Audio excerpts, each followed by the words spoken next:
Halo semuanya, selamat datang di podcast Take 5 kali ini.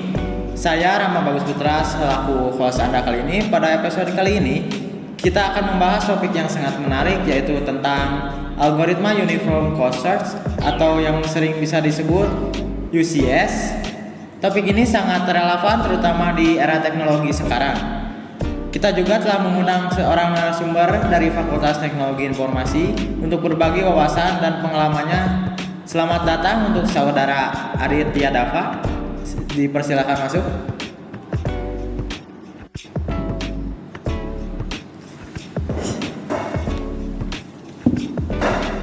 Terima kasih kepada Rama yang sudah mengundang saya di acara podcast Tech 5 kali ini.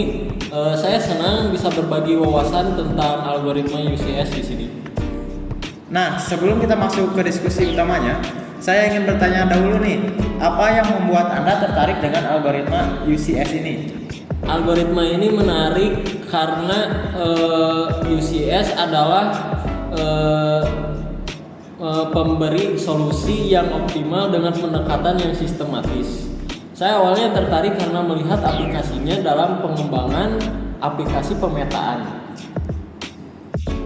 Sebelum kita masuk ke pembahasan utamanya nih, saya ingin menyoroti betapa pentingnya algoritma dalam dunia teknologi saat ini. Algoritma menjadi dasar dari banyaknya inovasi, mulai dari aplikasi hingga ke sistem kecerdasan buatan. Bisa Anda jelaskan bagaimana algoritma seperti USC ini memiliki peran penting dalam kehidupan sehari-hari? Tentu UCS sering digunakan dalam situasi di mana kita perlu mencari jalur terbaik atau solusi termurah. Contohnya adalah dalam aplikasi transportasi seperti GPS atau dalam sistem manajemen gudang yang mencari jalur tercepat untuk pengambilan barang. Selain itu, UCS juga digunakan dalam kecerdasan buatan, khususnya dalam permainan atau pengambilan keputusan. Oh, jadi UCS ini seperti panduan jalan yang tidak hanya mencari jalur tercepat, tetapi jalur paling efisien ya? Betul sekali, UCS selalu mempertimbangkan biaya di setiap langkahnya. Sekarang mari kita ke penjelasan lebih detailnya. Bisa Anda jelaskan bagaimana UCS bekerja dan apa perbedaan utama dibandingkan algoritma pencarian lain seperti Deep First Search atau Breadth First Search? Tentu UCS bekerja dengan memprioritaskan node dengan biaya kumulatif terendah. Misalnya jika ada dua jalur dari titik A ke titik B, UCS akan selalu mengevaluasi jalur yang lebih murah terlebih dahulu. Ini berbeda dengan Deep First Search yang mengeksplorasi sejauh mungkin di satu cabang sebelum kembali, atau Breadth First Search yang mengeksplorasi semua node pada level yang sama. UCS lebih efisien dalam hal menemukan solusi optimal, terutama jika biayanya berbeda-beda. Apakah ada batasan dalam penggunaan UCS ini? Misalnya, apakah algoritma ini cocok untuk semua situasi? Salah satu batasan UCS adalah jika ia memiliki data yang sangat besar atau kompleks. Proses pencarian bisa menjadi sangat lambat. UCS juga membutuhkan memori yang lebih besar dibandingkan dengan algoritma lain karena harus menyimpan semua jalur yang telah dievaluasi. Namun jika kita mencari solusi yang optimal, UCS tentu menjadi pilihan yang terbaik. Bisa Anda berikan contoh nyata penggunaan UCS ini, misalnya dalam aplikasi atau kasus tertentu? Tentu salah satu contoh yang sering digunakan adalah dalam perencanaan rute pengiriman. Misalnya sebuah perusahaan logistik ingin menemukan jalur pengiriman dengan biaya terendah untuk mengirim barang dari titik A ke titik B.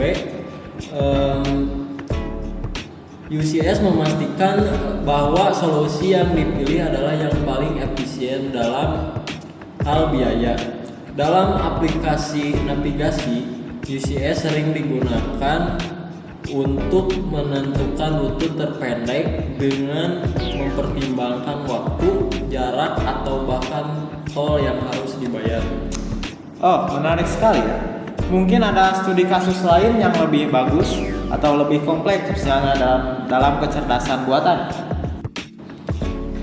Ya, dalam pengembangan game, UCS digunakan untuk navigasi karakter.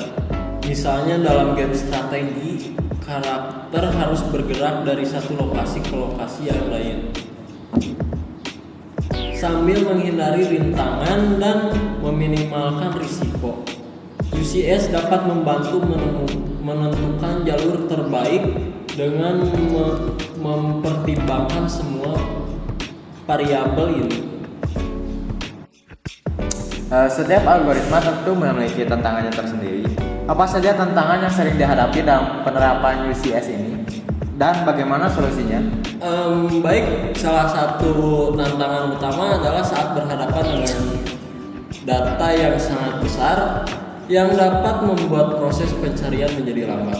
Solusinya adalah dengan mengoptimalkan struktur data yang digunakan, seperti menggunakan priority queue. Selain itu, memastikan data yang diolah tidak terlalu kompleks juga sangat penting untuk menghindari pemborosan sumber daya. Oh, apakah ada cara lain untuk meningkatkan efisiensi UCS ini, terutama dalam skala besar? Ada, salah satunya adalah dengan menggabungkan UCS dengan algoritma lain seperti Astar yang menggunakan heuristik untuk mempercepat pencarian. Dengan pendekatan ini, kita masih bisa mendapatkan solusi optimal tanpa harus mengevaluasi semua kemungkinan jalur. Ada tips untuk pelajar atau pengembang yang ingin lebih memahami tentang USC ini?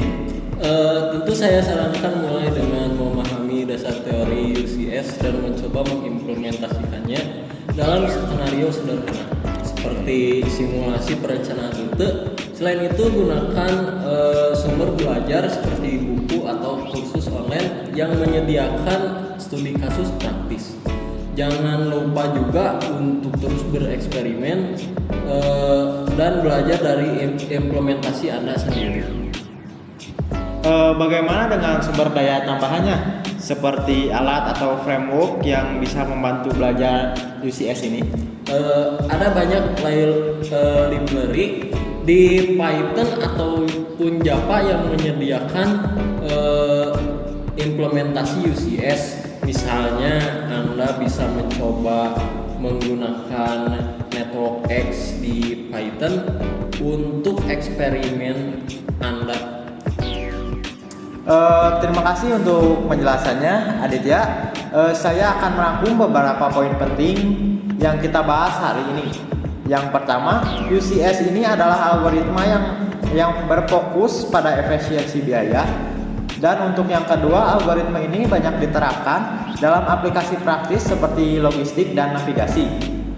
Dan yang ketiga, meskipun memiliki tantangan seperti kebutuhan memori yang besar, UCS ini tetap relevan dengan beberapa optimasinya. Untuk itu saja ya untuk episode kali ini. Terima kasih kepada narasumber kita, Aditya, yang telah berbagi ilmunya dan pengalamannya. Terima kasih kembali kepada host kita semua, Rama. Dan untuk para penonton, jangan lupa untuk mendengarkan episode-episode kami selanjutnya. Jika Anda memiliki pertanyaan atau ingin topik yang lain dibahas, tinggalkan saja di kolom komentar di platform ini. Sekian, terima kasih. Wassalamualaikum warahmatullahi wabarakatuh.